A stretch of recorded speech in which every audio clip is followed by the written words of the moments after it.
There is a rampant emotion that comes with trying to buy your first home, and it's the imposter syndrome.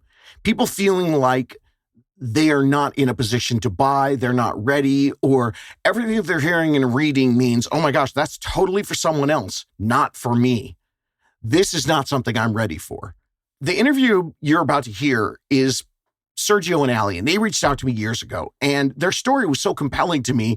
I didn't have quite a chance to talk to them completely, so I just took their information and I recorded a whole episode on it anonymously.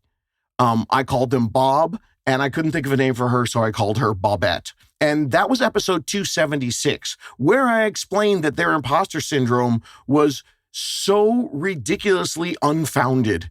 They were so ready. And at the very least, they should be talking to a real estate professional, working with a team, and seeing what their options were. Whether they bought today or whether they bought in a year, that was going to be the thing that was going to make them emotionally get ready, and then they could financially put all the pieces in place. Well, here's the episode. So many tools, tips, stories.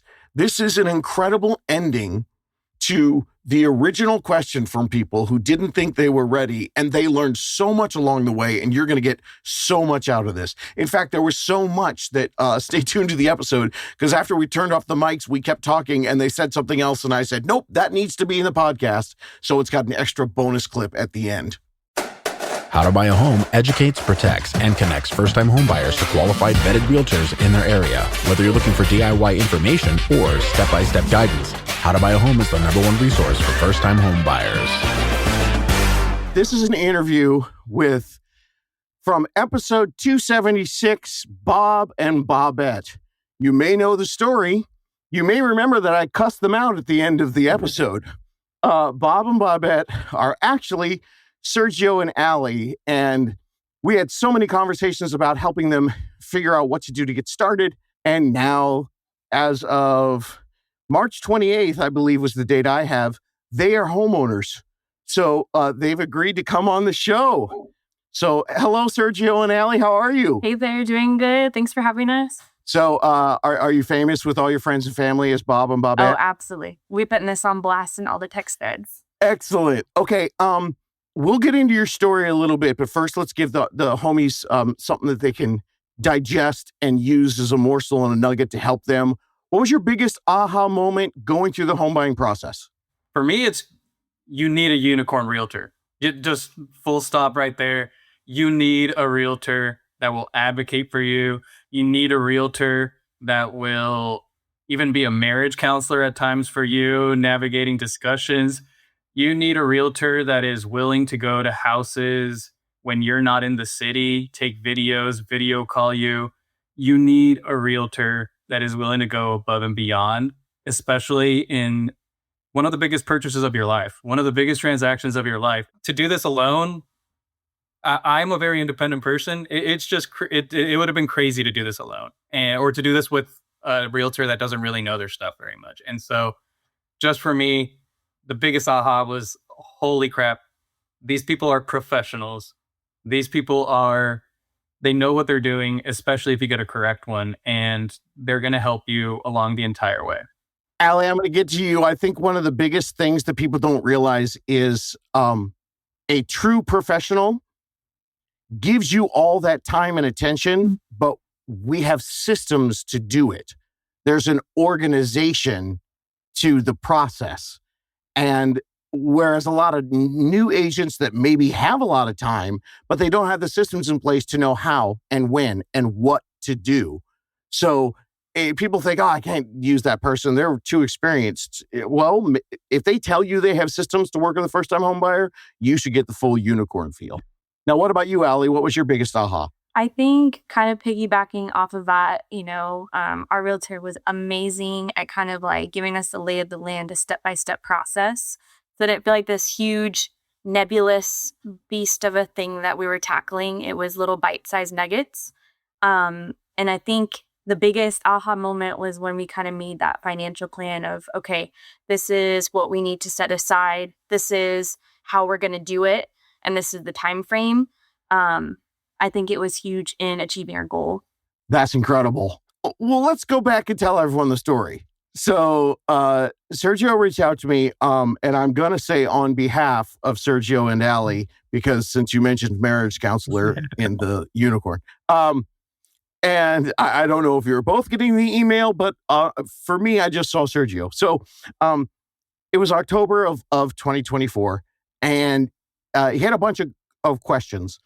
The long story short is, if you listen to episode 276, you'll hear that they were more than ready, way more than ready. And it was great because it was validation of why I have started this podcast, to get the message out there, to let people know they're probably more ready than they are.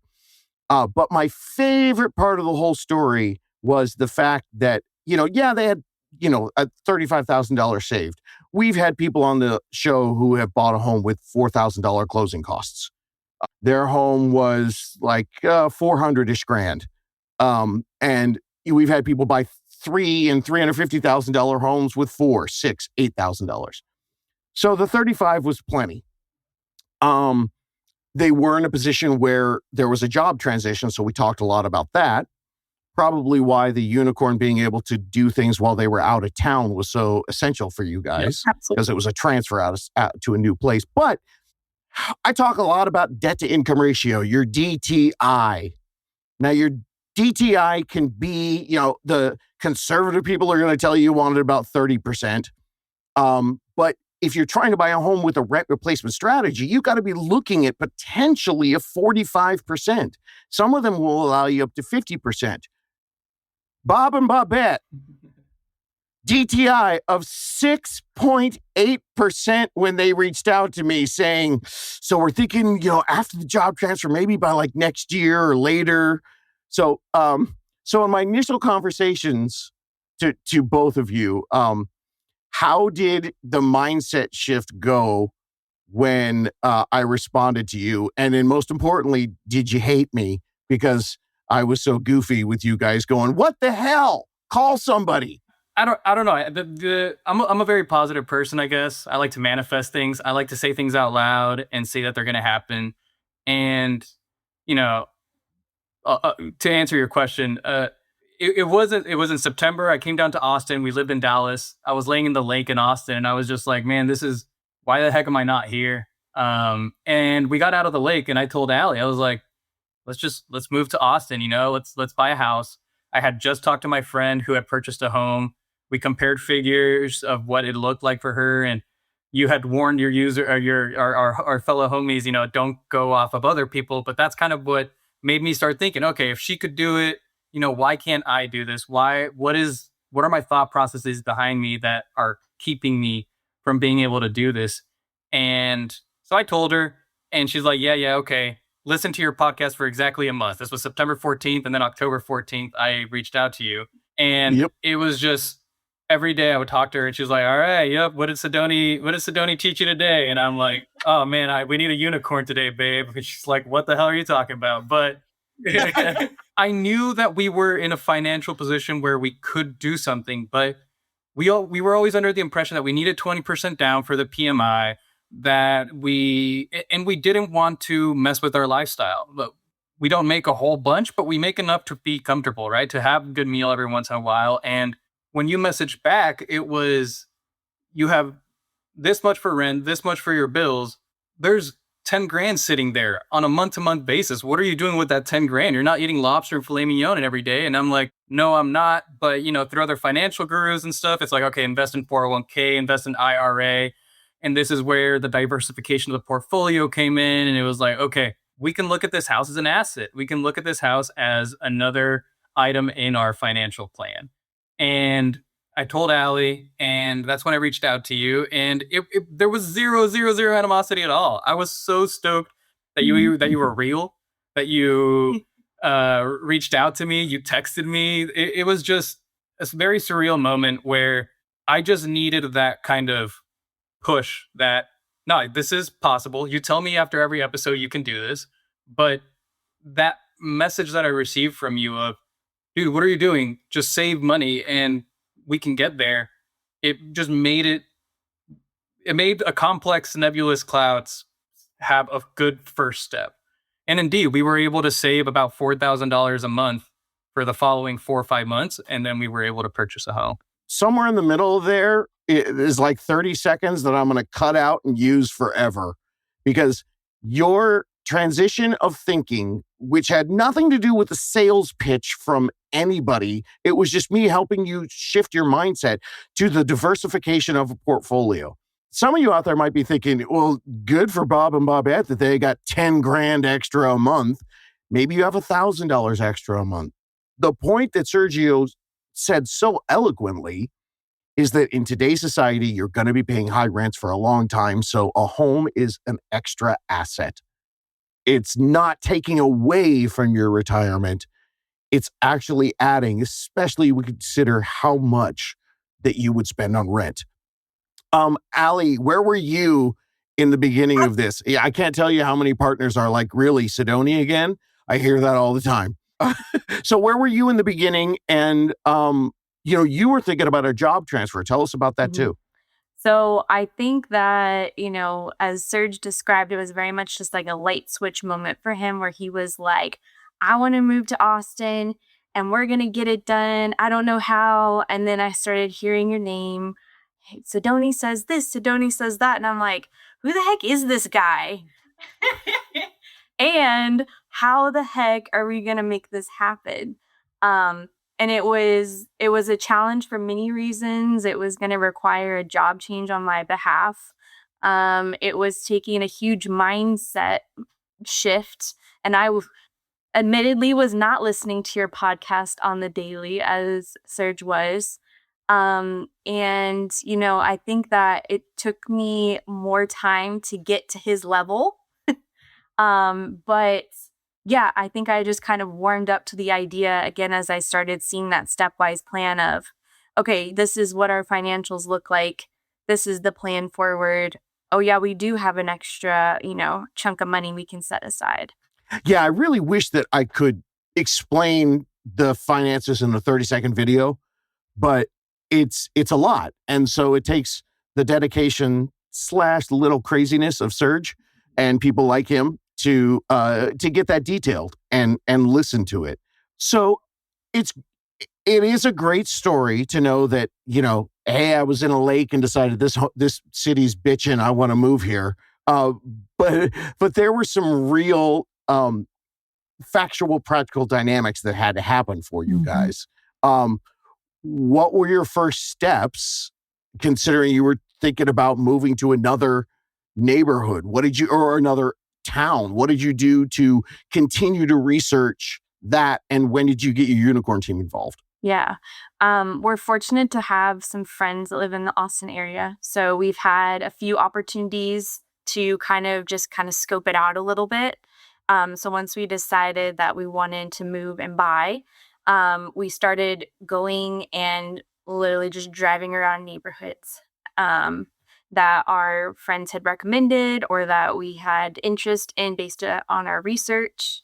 And then I guess once we got a little bit further in that process, that's when we reached out to our realtor. Yeah. David got contacted us. Yeah. Yeah. And he really helped kind of steer us, towards what neighborhoods we really should be looking at based off of our needs and wants. So that was hugely helpful. Our realtor is a native Austinite, and so he really knows all his stuff about, where the cool kids want to be these days and all that kind of stuff. And so I don't know if we would have ended up in the pocket that we did without his help. It was very much an organic process. And a couple of the obstacles that we had some contractual obstacles. For one, rent. Our rent was over, I believe it was March 26th of this year. And then Ali had signed a 2-year commitment or 1-year commitment with her job, and that was until June 30th. And so trying to come up with a rent replacement strategy with the realtor, huge, right? What does that look like? Contact the leasing office. How much would it cost for you to break that early? How much can you go month to month? Can you go week to week afterwards? What are your scenarios with that? So making those phone calls, and then also having a tough conversation with your boss, right? Of, what does it look like to leave a couple months early because we need to move to Austin. And it was just really getting those answers and doing that type of work. But a lot of that was with the help of our realtor and kind of guiding us along those ways of what conversations to have and when. So not only did you get, fiscal information, obviously from your lending side, but from the realtor side, because we deal with this type of stuff as well, you were getting, those are some in-depth conversations. It never hurts. The worst I can do is say no. But so did you actually achieve some flexibility in the leasing and the job? Or did you just say, screw it and decide to move and close in March anyway? A little bit of both, honestly. With the lease situation, it could have been flexible if we wanted to be, but interestingly enough, we found that we could actually move up the date a little bit because we wanted to. We were saving more than we thought we were going to be able to, just because we were motivated. So yeah, our timeline sped up quite significantly. Yeah, we definitely fall in your statistic of, 73% of your of homies are underneath, think that it's a year. This was October and we were able to close in March. So what, 5.5 months of Yep. just end-to-end process of all of this. But yeah, we were definitely, our original plan when we spoke to the realtor, not trying to cut our lifestyle or anything like that, was putting us in September, October. But I was still hearing you every single day, right? You were singing to me in my ear holes. And it was, you need to get there before March. I think you said maybe April. I forget what it was, but this was around December, January, February, now, Yep. right?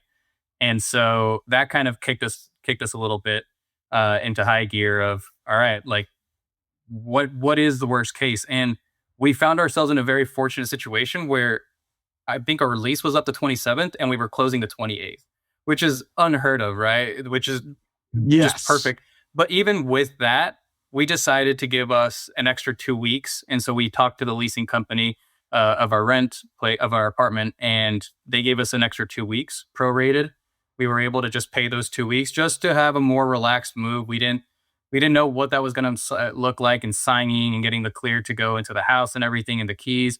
So he gave us those 2 weeks, but it was worth it 100% because we set ourselves up for this scenario. We went over this with our realtor and our lender. All the time that I've been doing this, I don't think I've ever had anybody tell me about the 2 week.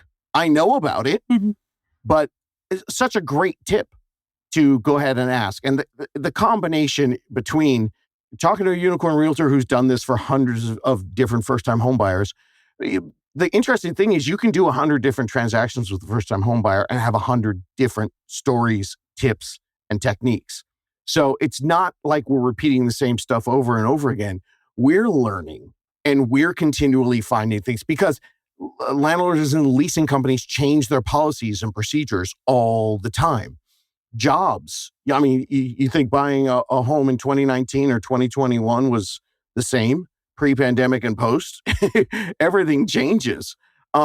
Going back and forth between cities, we've kind of touched on this a little bit, but what do you think were with that aspect of buying someplace else, as well as everything else? What were the biggest fears or misconceptions, or were there any things where you were like, oh, this was easier than I thought, or I shouldn't have been afraid of that? Kind of a loaded question. We definitely touched on this already, but we were under the impression we needed to have 20% down, and we were far, far from it. So one of the things that we learned was just the difference in having 3%, 5%, 10%, 20% down, and how that changes your PMI and all of that. And that was really, I'm going to say, life-changing for us, because then it didn't feel like this really scary thing where we needed to save for another 5,000 years to then get a house. So I think that was... Are you sure you don't listen to the podcast? Because that 5,000 year exaggeration sounds like me. Maybe I listened to a few. But that point is, I totally agree with that point, because when you're touching on prices of homes, for example, or deciding to save an extra 1,000 or 2,000 or whatever, you you don't realize when you're doing this big of a purchase, you can go a whole month or two trying to save an extra $1,000 just to put down on the down payment. And then you see what that does to your monthly payment. And you're like, oh, $10. Nothing. Oh, $11, $9, right?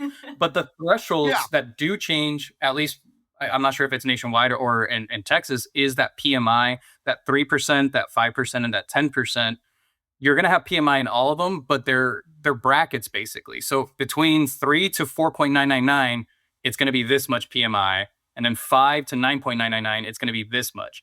And so we were debating the 3%, but then we saw if we just get to the 5%, in this case, it is a few grand, which when you look at the monthly payment, it's only a few dollars. But when you look at the PMI difference, that was, I think, more than $80 a month or something like that we were going to save on PMI just from going to 3 to 5%.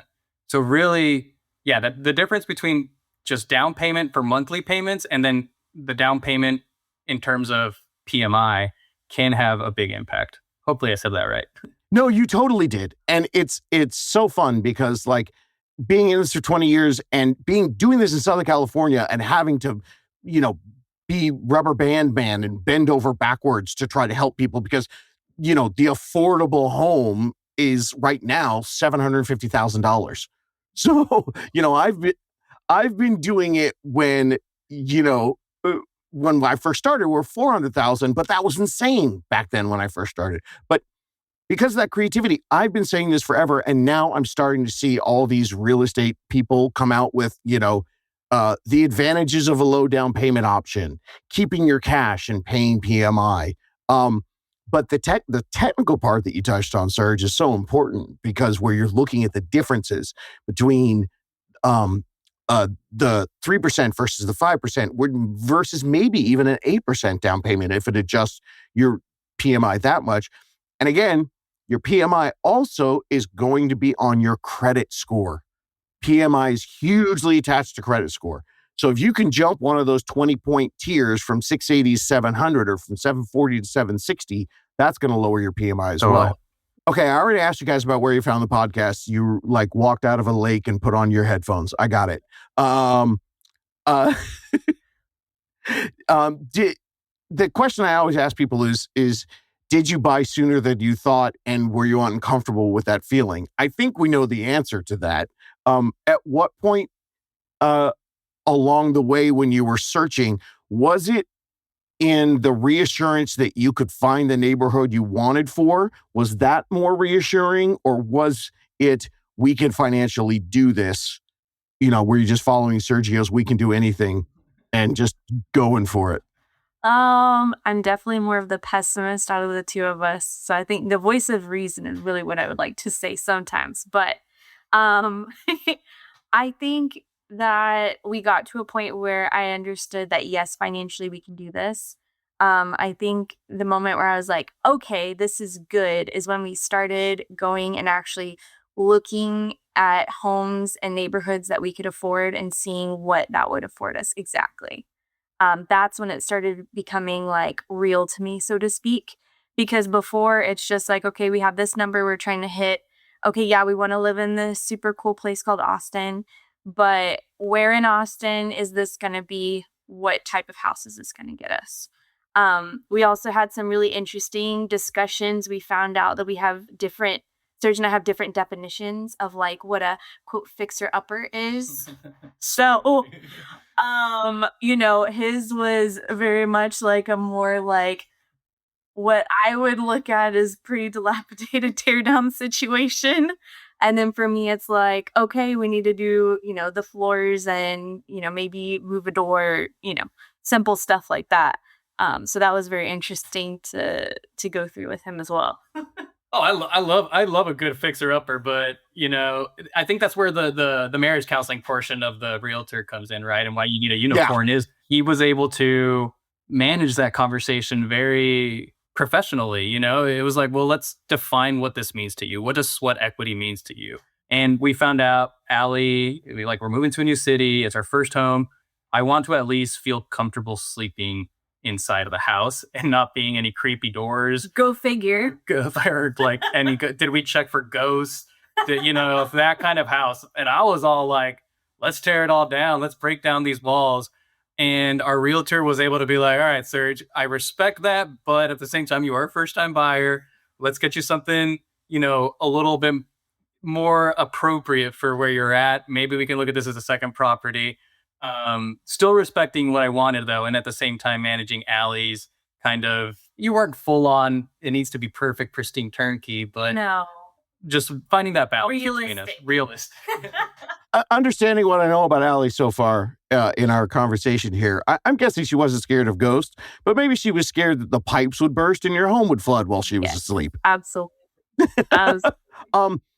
You brought up two things there, Allie. For people who are moving to someplace else, or for people who are doing all their home shopping, window shopping on Zillow, the fact that you got to have these discussions because you were in a home, not looking at a picture, and you could go, that's not going to work, and point over there and say, that's a huge factor, which is why I feel so many people don't start early enough, because if you're with a unicorn realtor who's like, hey, we don't have the money right now, but we can go look at a few homes once a month. Mm-hmm. You could start to learn those things, and the marriage counseling or the sudden realization that marriage counseling needs to happen can help move things along. And it's true, we have to bring two brains in. Talk to me about how the neighborhoods shopping long distance, the difference and the tips and the tricks that you got driving through the towns, Allie. Like, was it driving through the places? Was it looking at the shops? Or was it walking into the homes and looking at the neighborhoods? What part of that boots on the ground thing really tipped the scale for you? Yeah, I think that more than anything, they always say, you can change how the house looks, but you can't change its location, right? It's planted where it's planted. So I think for me, it was very big, me coming from a metropolitan area that Dallas is, to have all my creature comforts that I want nearby, as well as one of the reasons we were wanting to move to Austin was because of all the fun outdoor stuff that's going on. So it was really important that we kind of nailed those pieces down, and that really eliminated a large portion of the market that was affordable for us. So then it was like, okay, so based off of those needs, now we go and kind of look at the neighborhoods that are still in our price point and see, from an aesthetics point of view and just, livability and whatever, what are we vibing with?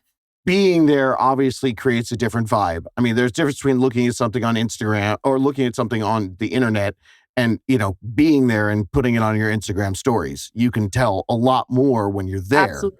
Did you and Sergio have a plan of attack?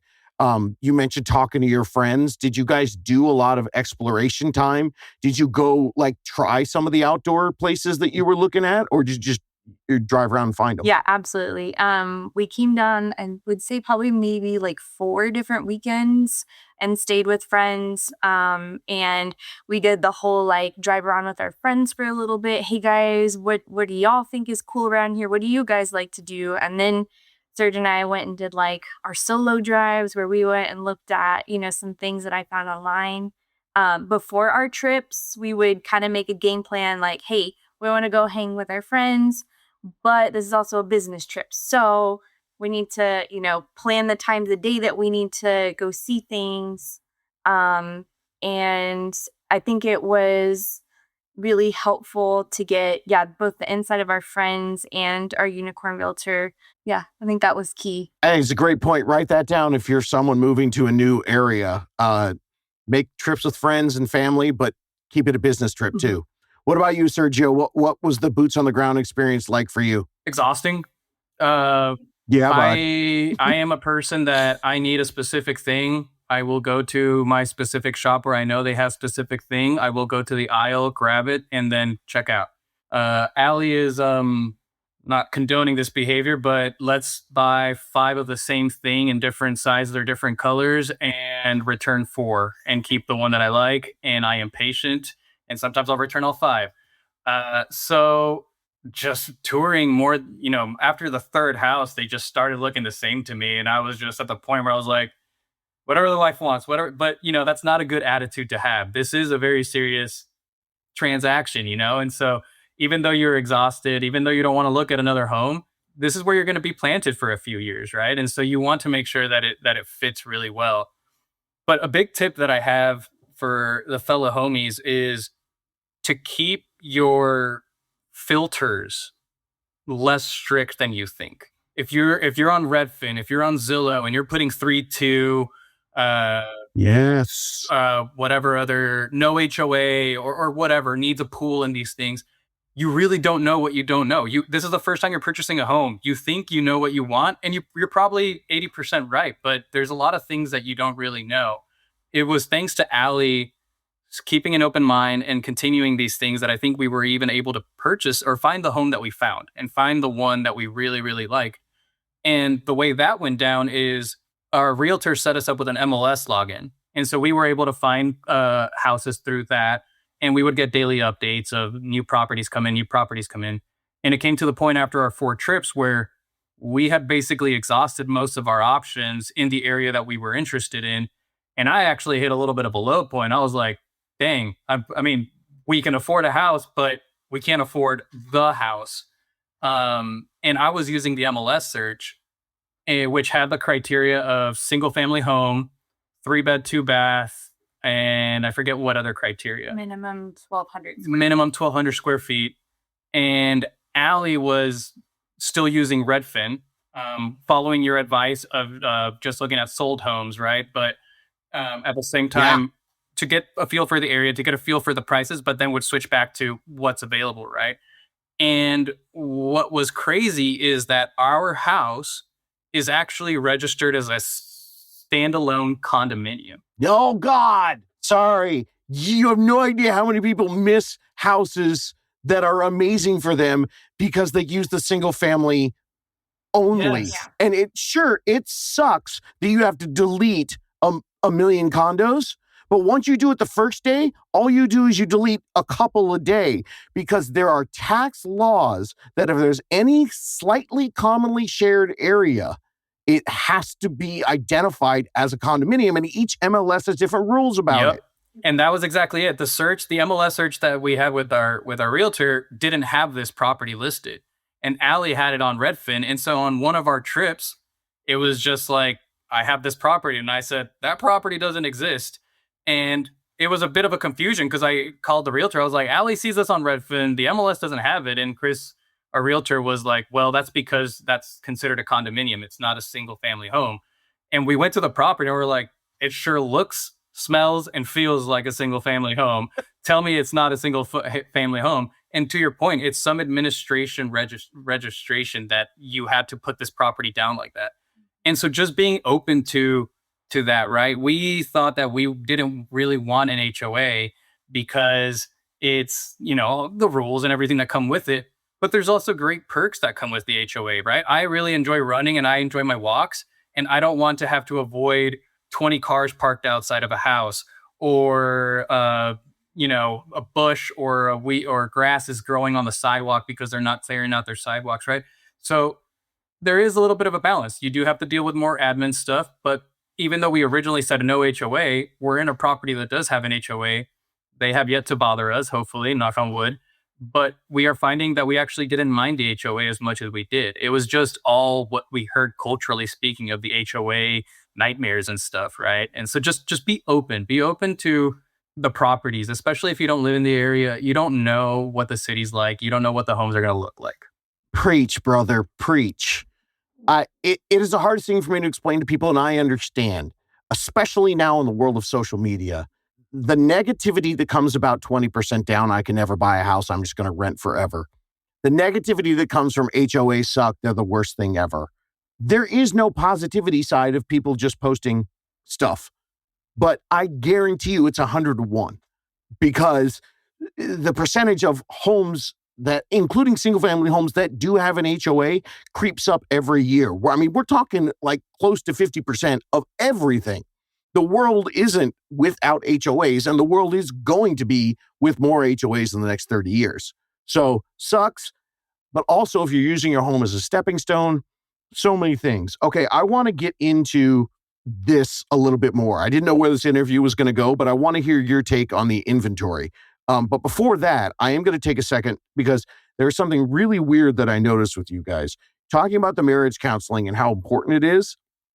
Sergio, you presented yourself as the manifest destiny guy, which I love. I'm with you, buddy. Talk to myself in the mirror all the time. And hey, let's go, let's do it, Mr. Positive. Yet, when it comes to living in your life, and Ali is portrayed as the practical thinker. Yet when it comes to shopping for stuff, she's got the whimsy and you're Mr. Practical in and out. So that was kind of interesting. And I didn't expect that you would be the bougie one, Serge, who likes your HOA. So your neighborhood's all cute. The Dallas rubbed off on him. I think so. I will tell you. Serge and I have a relationship, so I'm allowed to rag on him a little bit. It was very interesting, right? Because I think it rubbed off a lot from you, because we would go to a neighborhood, we would go to a house that looked really pretty, and as soon as we drove up to the neighborhood, it was like, oh, the neighbor has, bunch of trash on the alleyway or whatever. Yep. And you don't see that, right? Even if you do Google Street View, sometimes those are from 3-4 years out. There's a new tenant there, whatever the scenario is, right?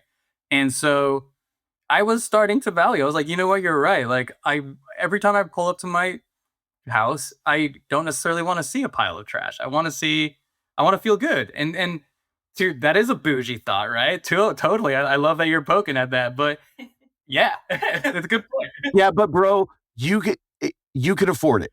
Everyone is at a different financial place in their life. There are some people, that are barely making enough to survive and have food. God bless them and keep on hustling. But if you're at a certain place in your life, you don't look down on yourself. If you can afford more than top ramen every single day and you eat more than top ramen, that's not bougie. That's just, you've worked hard to be there. And when you're buying a home, the neighborhood can be so crucial. Let's jump back now because I want to get into these tips and tactics. Boy, that inventory. One of the things I tell people all the time is if you've exhausted everything, which happens a lot the last couple of years, and then you go, I'm going to wait for more inventory. Here's a big tip. Like you said, Serge, you got to the end and you were like, well, that's it. And you hit your low point. If you have a good support team that's going to support you and you approach it to say, hey, I know we said this and we are perfectly fine to wait if it's truly inventory, but can you open up our parameters a little bit? And next Saturday, let's go look at homes. And I realize we said 3 bedrooms and you're going to show us some 2 bedrooms. We don't want to waste your time, but let's open it up for a week and just make sure that our parameters, that we're not missing anything. Because what you can find is a 2 bedroom that has a giant extra room that you could wall in. You find out, I find people all the time, how did you get for your square footage? Did you hit your square footage? Were you above it or were you below what you originally thought you wanted? We're way above what we originally thought we wanted. We asked for 1,200 and we're like 1,750. Yeah. Which if I would have seen that, I would have been like, who's going to clean all that? How did you guys do on your rent payment versus your new PITI? Obviously, you had a cushion. Was it a big monthly payment change for you guys? So we wanted to go a little gradual. So during the negotiating process, we talked about a 2-1 buy down. And we got a credit from the seller to get this 2-1 buy down. And so what that looks like is when we came to Chris, we said we didn't really feel comfortable going above $3,250 a month. And so to kind of transition us in there from going from $2,250 basically rent, right, a whole extra grand, we actually did this 2-1 buy down. And this first year, it's the 2% down. And so we're around 26, then it'll jump to around 29, and then it'll jump back up to 3,250, 3,200, which is where we wanted to be at. And that felt really good because we're just paying about $400 extra a month on rent mortgage, right? And so it is, yeah, that was a great. Feels comfy. Well, since we're on the subject, get into it, Serge, because we originally talked about the job transfer being a big part of this and both of you being on the loan, but tell the story. Yeah. So, I mean, do you want to go for it? There's so we originally with the PITI that, or debt to income ratio that David said at the beginning of the episode, that was including her wage.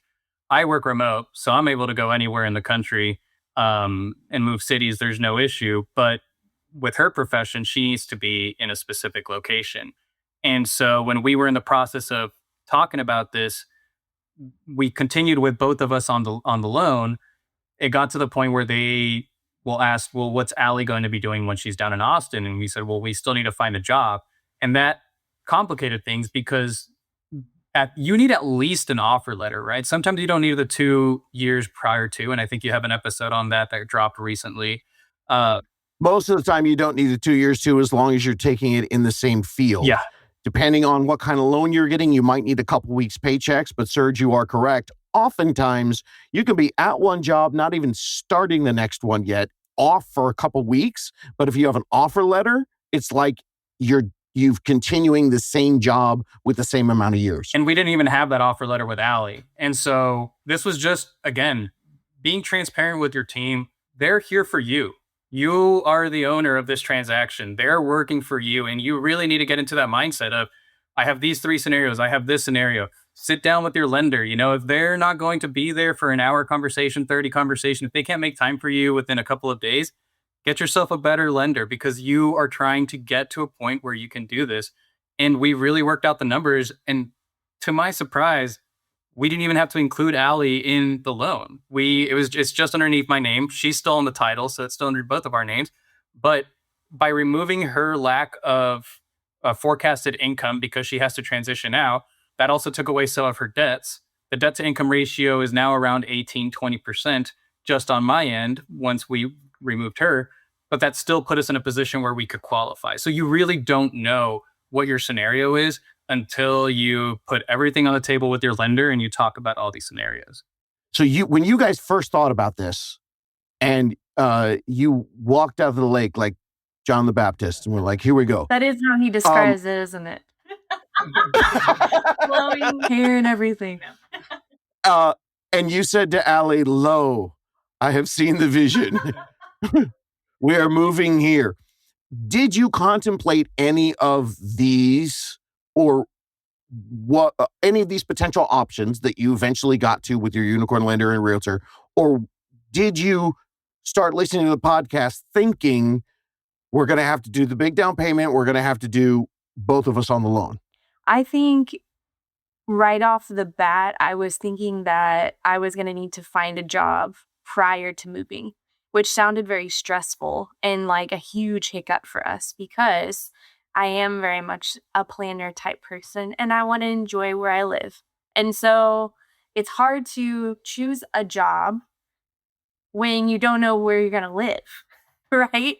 You don't want to have to, you don't want to choose a job that's, an hour away that you're driving back and forth to every day. Or at least that's not what I'm trying to do. When your unicorn realtor says, what kind of commute time are you looking for? I don't know. Exactly. I don't know where I'm going to work. Exactly. Yeah. And I mean, in general, I would say the house is a longer term thing than the job, right? And so it just seemed very backwards to me to have to kind of just pick something and quickly and then do the house. So I think by posing that and then hearing like, hey, you know what? Let's run the numbers and see what it looks like with just Serge being on the loan piece. At first, I think it was a little scary and daunting for him because like that's big, it's a big step. But at the end of the day, it was what made sense for us. So. And the reason she says it's a big step, and this kind of goes before what you were talking about with some of the listeners that, may not have that extra cash, is we've been together for almost 10 years now. And as of 4 or 5 years ago, less than 4 years ago, I think I was like 20 grand in credit card debt. I was working at a big box store making minimum wage. And there was no way in hell I was going to buy a house. Like, how did you do that, right? Yep. How do you even get to that point? And together, we've worked on our careers, we've worked on our skill sets, and we support each other along the way. And I'm not trying to get corny here, but it is, for me, when I heard the news of, well, we can get you approved with just you, there was a big sense of imposter syndrome. And there was a big sense of, what the hell? Like, are you sure? I have all these student loans and I had credit card debt so much. Like I didn't even know what credit card was, what an APR was on a credit card. I didn't know any of that stuff 4 years ago, right? At 25 years old, I wasn't prepared for this. So to know, okay, now you're about to sign a 30-year commitment, which let's face it, it might not be 30 years. We may be moving in 5, 6 years or whatever, but still you're going to be signing this commitment. It's going to be to your name. It was just like the biggest hit of realization. And it definitely raised the stakes. It definitely made me a little anxious, made me a little stressed, but having the support of Ali, having the support of the realtor, of the unicorn realtor saying, this is totally doable, and then of the lender, it really just made me feel like we can do this, right? You say that after every episode, but to actually swallow that pill and tell yourself that, right? Unfortunately, sometimes you have to get into it to really believe it, but it is definitely possible. Regardless of what it is, work on yourself, get that income up, get that debt down, work on your credit score, and you can definitely get a house. The reason why 72% of the people that say they're 12 to 18 months are under contract in 3.2 is because people over prepare because they don't feel like they can get a team that can guide them. And so a lot of times I talk about this in this big, kind of big picture thinking that, hey, Sergio, I know you've only been adulting for 4 years, but based on your numbers, I was like, oh, well, I'm going to send this dude a snarky response and go, bro, get off your ass. Let's go. But what's really neat about this is what you discovered along. The reason why I'm so just passionate about telling people, look at all the things you discovered along the way. From the big, we don't need both of us on the loan. Okay, that means Ali doesn't have to take a job she doesn't really like. That's huge for your life. Yeah. Then as you go down, well, what about there's so many things that just don't come in a black or white yes or no answer. Deciding that you're going to do a lower down payment, that's one thing. But then doing the detailed math with people to figure out, like you mentioned earlier, which is going to get, maybe a little bit more down payment decreases the PMI, but then that means $80 a month. We have to look at that over 5 years, over 10 years, over 30 years. Is that worth $1,000 right now? That's big stuff. But you don't even get into that unless you realize you're not an imposter syndrome and you reach out and talk to somebody. So I could have talked to 2 years in adulting Sergio and maybe helped you guys plan for 12 months then. Yeah. But instead you guys came in over prepared, and that's such a wonderful thing because as you get into it, you realize how many little things. I mean, I know, Ali, you didn't have to take a job you don't want, but you're not freaked out about paying next month's mortgage, are you? No, we planned for it. So it feels really good, honestly. That's incredible. What, and how's Austin treating you guys? I love it. I was pleasantly surprised. Wait, you're the Dallas girl. You love it? Oh, I know. Yeah. Getting out on the paddleboard, hitting trails. Yeah. I'm enjoying it a lot. That's awesome. And Lake Boy, are you enjoying it still? Oh yeah. You can't really tell, but I am sunburned to hell because we were just at the lake this weekend and somebody forgot to apply sunscreen. But it's just gorgeous down here. I feel safe. I'm from a small town, and so just being in Dallas, even though we were in a good neighborhood, I never felt like I could go on a long walk, on a run, enjoy the outdoors, just because you're in a big city, right? And so being here in Austin, it was a great little hybrid of there's city stuff, but we are 15 minutes from downtown, and we're in a more quieter area, I guess. There are some nightlife, because that was one of the requirements for Ali. But for me, it's just we really did find a home, and I'm very happy with it. That's so cool. Yeah, and it's so funny. You said a home, and in my brain, I'm going condo. Which, by the way, sometimes the builders just have to do that in order to get the permits to build they're like, fine, we'll call them condos. And they're like, wait, there's no connection. There's no, is there anything else about the home buying process that you wanted to share with the homies? Because your story has been just so inspirational and frankly motivational to not just the homies, but to me. Like the fact that I was like, I'm going to record a Bob and Bobette episode. It stoked me out for the week because I just feel like a big brother who's like going, dude, you realize you can fully pull this off right now. And if you think you want a home for the next 20, 30 years of your life, like by just listening to me, you're going to make a lot of money. Like if you guys had hung out for another year or two, all the rent you would have paid, plus all the appreciation that is just going to, it's the eighth wonder of the world, baby, interest. It's just going to boop, boop, boop, boop, boop. So is there anything I missed? No, I mean, I totally agree with what you said, David, that, we could have hit you up 2 years ago. Even though I wasn't making a bunch of money and I was a minimum, having the tangible goal of you're doing this because you want to buy a home is way more than just this abstract, I got all this student loan debt or I got this credit card debt. What am I going to, I'll throw a little extra at it. But when you have that goal, it really starts kicking you into high gear. And we were able to save way more than we thought, right? It was just a matter of doing that. The only other tip that comes to mind, though, slightly different topic, is be prepared to have phone conversations. I know my generation doesn't really like being on the phone very much.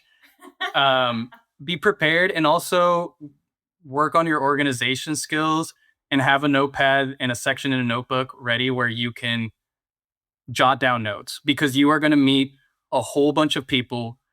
There were points in time, especially once you enter escrow and you're in the 30-day period and you're doing the inspection and everything, your title company is going to call you, your lender is going to call you, your lender's assistant is going to call you, your realtor is going to call you. Oh, now you need home insurance. Did you call the home insurance guy? You have all this laundry list, and you're like, John is starting to sound like Jim, who I think is Mary's secretary, but I don't know what the heck is going on. And so have a place on your agenda or in a notebook or a spreadsheet, if you're a spreadsheet person like me, where you have name, role, and question, and really be patient with yourself, because there's times where all 5 individuals are going to call you in a span of 4 hours because they needed this specific paper and now this is going to talk to this person. But you are the orchestrator. Your realtor is going to guide you along the way. But as soon as you hit that escrow and you put an offer in, a lot of the chips start being poured towards you, and it's on you, right? The realtor can't necessarily speak to a specific person. You need to. And so just being prepared for that, and being willing to answer those phone calls. And with those phone calls, you may feel stressed. You may feel like, who the heck are you again? What are you doing? What does the title company do? Ask the questions. Ask all of the dumb questions that you have. Again, you are the owner here. You are the boss. And sometimes the boss needs to come off as the person that knows everything. Well, in the end of it, they're working for you. You're going to pay them. So you're paying them to answer your stupid question. And that is a fantastic feeling. What period am I in? Okay, I got cleared to close. I got cleared to what? Like all of these small little steps, all of the acronyms, it gets confusing. And just ask the question. They're not going to laugh at you. They are going to answer the questions. Every single one of the interactions, from the lender to the title company to the realtor, all of them very patient and willing to answer this. And that's all due to you finding unicorn realtors, finding unicorn lenders, your lender recommending a good title company, and just being willing, again, to ask those questions, be open to them. It's the outcome is very much worth it. For sure. And I would also say that, Sergio and I were fortunate enough to, have both of us going in on buying this house. So we were able to kind of just allot some of the tasks based off of our individual strengths, right? Serge is really good at project management type stuff and loves a good chat session and asking questions. And I like to shop around. So what does that mean? He's going to be the point of contact for a lot of that kind of stuff. And then I went and, shopped around for insurance and learned about what it all means and all of that kind of stuff. And so just really making sure that, you and your partner have clear roles on what it is that you want to take action on, I think was huge and kept us out of needing extra marriage counseling after. Okay, this is going to sound weird, but I have to ask you a question. How old are you guys? I am 28. Serge? I'm 29. She just turned 28 though, 9 days after we closed. Oh, okay. So she closed at 27. The reason why is that I'm going to take, like, at some point, I'm going to take this video and go, this is the story of Sergio and Ali, and listen to what their recommendations are for when you're under contract. And I'm going to replay everything you just said. You guys touched on so many different things. There are classes in college universities right now to teach you how to have a phone call with customer service. What? Yep. That's where because we're the at? generation. Yep, that's where we're at. That's where we're at. You guys are, what are you, like early Gen Z? JT's 30, and so he calls himself a Zillennial. I love it. Because he's cuspy. That's how I feel. But yeah. that was huge. But man, Sergio, I wish, wherever you're listening, if you listen to all that, however you organize anything, step it up a level for when you're going to do a home. Take a YouTube tutorial on how to use a YouTube spreadsheet to be a project manager. That's why he's so good at it. My friend's a project manager, because what you're doing, you're taking multiple people and multiple tasks and understanding what they do and how they do, and that then you'll have comfort to know who's calling you and why. And if you're a notes app person, great. At least keep a notes app and keep everything in there. But I highly recommend getting as organized as you can, because what's going to happen is it all happens in like 20 days. And you need to know everybody and every piece of it. And the last thing I will, just because that was, again, stop listening to me, hit rewind and listen to that again, what you guys said. You're 100% right. You're the boss. Here's the magic phrase. Who's calling? What are you asking about? My funding? Okay, hang on. I'm a first-time home buyer. Can you please just tell me exactly what I need to know as far as, is there a deadline to this request right now? Do I need to set a date for this? And is there any financial part that I need to know? Help me out as best you can. That'd be super cool. Yeah. They will go, oh my gosh, thank you so much. You know what? This is something that actually is due in 24 hours. Or, no, you've got till next week to do this. We're just getting ahead of the game. But use that sentence. Totally. So that's a killer tip. And I love the mindset shift too of, you are the boss. Ask questions. Yeah. I had Rock dumb on. questions like, is this the underwriting thing that we're supposed to be doing now?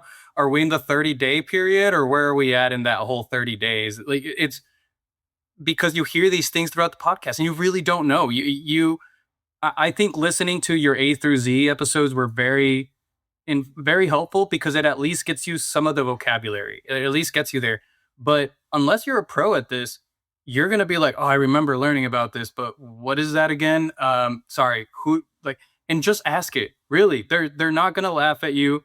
They're there for you, and you don't want to get any of this wrong, right? This is a very serious transaction. As much as your unicorn lender and everything, and positivity of we can do this and everything, there's still an element of serious transaction on this, and there's no reason to fidge your numbers a little bit of like, oh, I don't drink coffee every day. Be honest with them. This is my scenario. I don't want to change it very much. What do we need to do to make this happen? Okay, what is your service? Yeah. Don't fudge your numbers like you do with your doctor at your physical. Serge, by the way, that's easy for you to say under 30. Wait till you're my age and your doctor's grilling you super hard. Such tremendous advice. I mean, and it's true. The A to Z will get you there, but it's like over 20 episodes. It's a lot. And you're not going to be expected to remember it. But I tell you what, homies, if you go back, especially if you're looking to buy in a new area, but even if you're just trying to figure out what to do with your mindset, what to do with the potential job change, and then that last little nugget on how to get through the under contract portion. Sergio, I talked about it as escrow. It's escrow in some places. It's under contract in some places.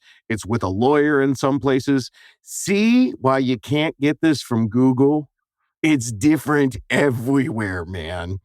And the last piece that I will, again, just love, the keeping the open mind. If you run out of inventory, and you think we're just going to wait for new homes, take a little time. If you've got the right real estate team, open it up a little bit. You could hate them all. They could all walk in and be Sergio fixers, and Ali's like, no way, Captain Handyman, you're going to have to quit your job.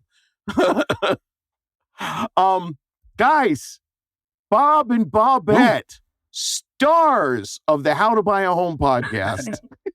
Thank you guys so much for being here today. I really appreciate it. Thank you so much. Thank you, David. Shout out to JT too. Yes. I loved your story, man. Hey, Sergio and Ali, this is JT listening to you from the editing room. Just wanted to say you are very, very welcome, and I'm touched that sharing my story helped you guys feel like this was a good fit for you. Seriously, all the congratulations in the world. Being out on the lake sounds awesome. Having your own place sounds incredible. You guys did it. Celebrate that. I am so, so happy to be even a tiny little speck of the part of your journey to get here. But seriously, you guys put in the work.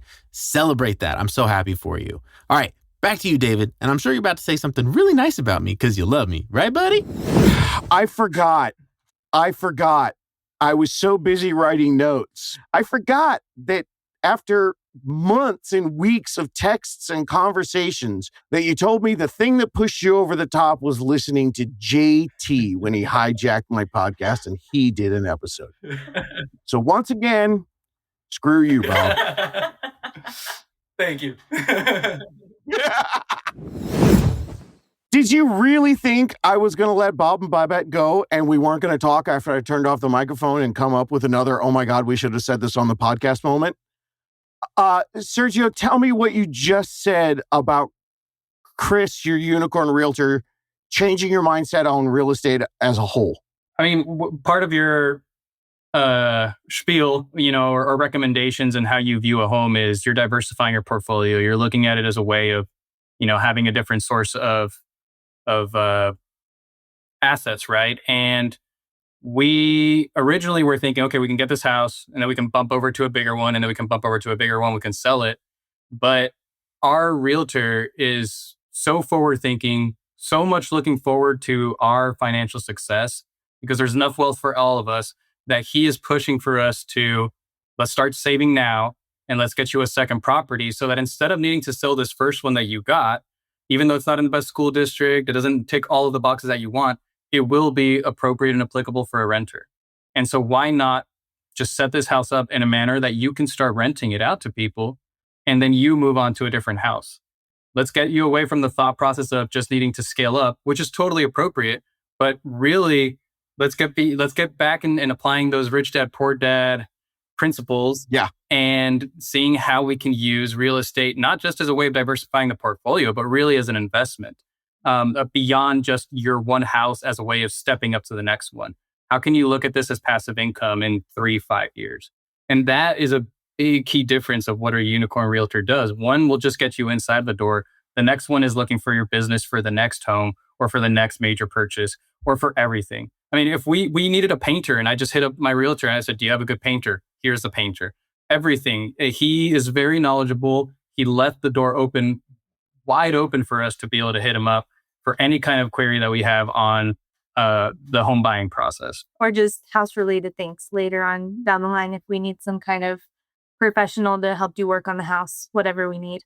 I think, the other thing that Chris afforded us was kind of like took off some of that pressure of you're going to be in this house for 30 years. Like, that's scary. I'm not even 30 yet. I don't know what 30 years looks like. Almost start. No. Right in the chest. So I think by him kind of helping us change our mindset in that way as well, it took off some of the pressure. Hey, this house has, I would say, 90% of our wants and needs, which for a first time home, I would say that's pretty awesome. But I don't really care because, perhaps we're not going to be here for 30 years. And we are able to start thinking ahead like that.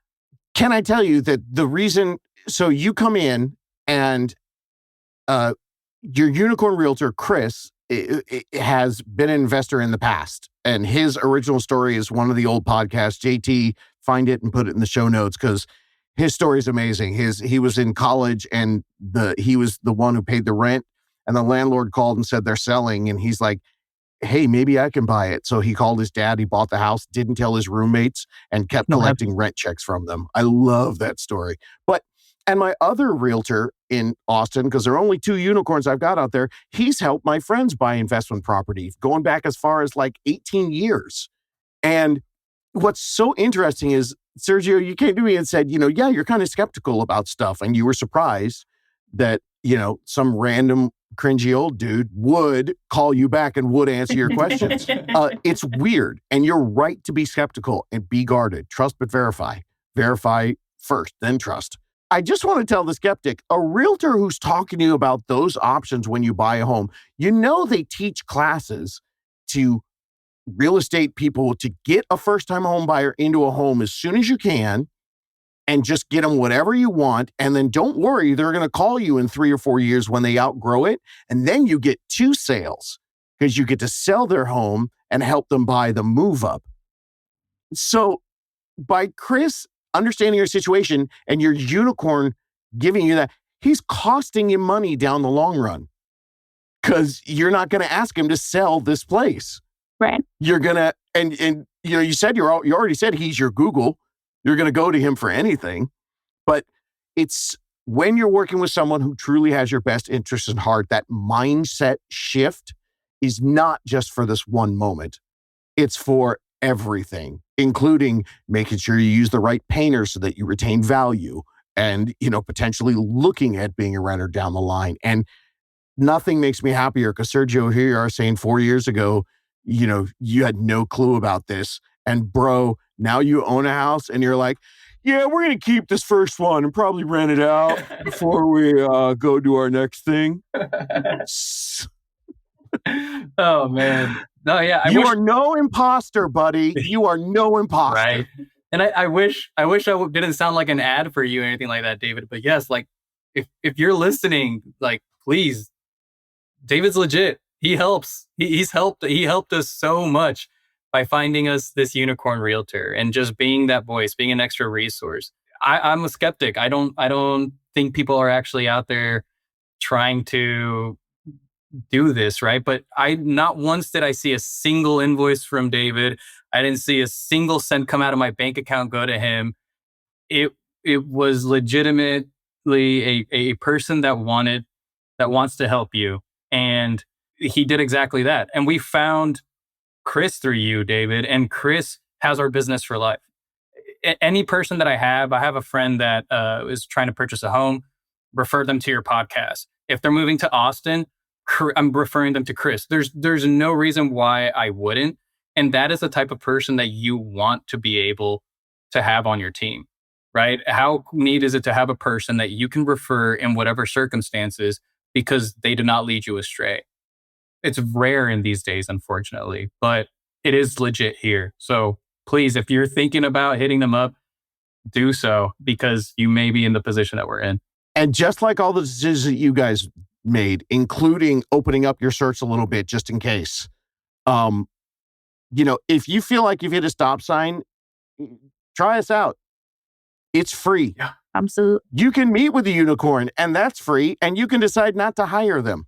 Mm-hmm. That's the point. Like, that's the reason why it made sense for me to do this way, because some people made me believe that with a microphone and my whack-ass personality, I could get people to listen.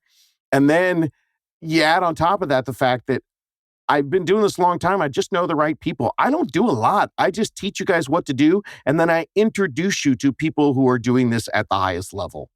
Those people aren't charging you extra. I forget what the typical, is it 3% that you Yeah. It's dropping down to about 2.7, 2.5.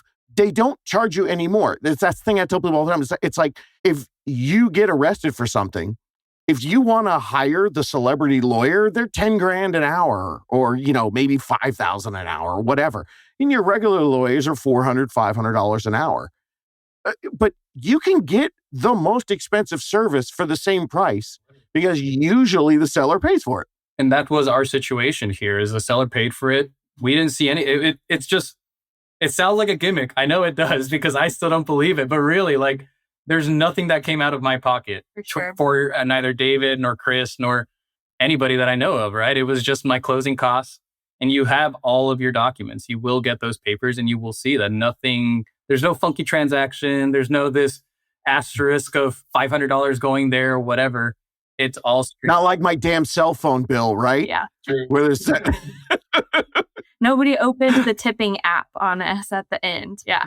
Oh, really? Oh, that's a great idea. Now that I think about it, how can my podcast at the end of it, the phone just goes, whoop, did you enjoy the podcast? 5%, 10%.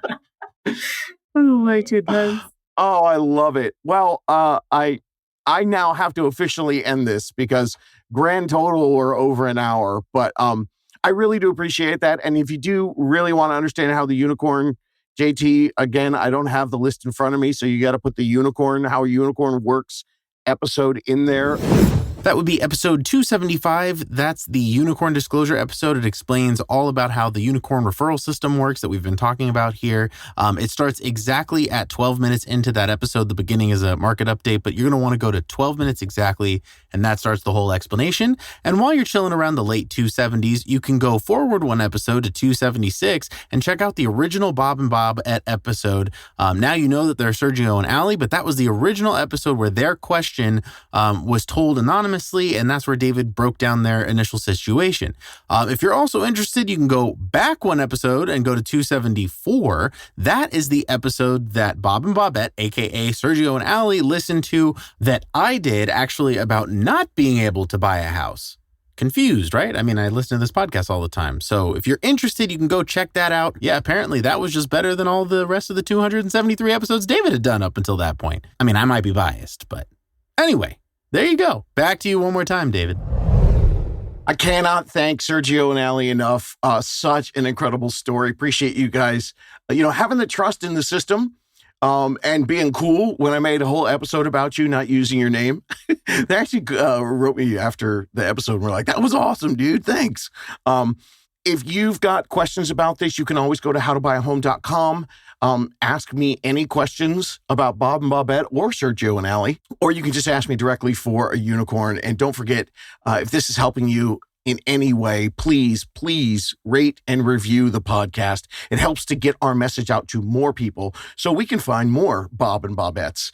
Because imposter syndrome, it's something that none of you should be suffering from, because as you can see, with the right team, you can do this.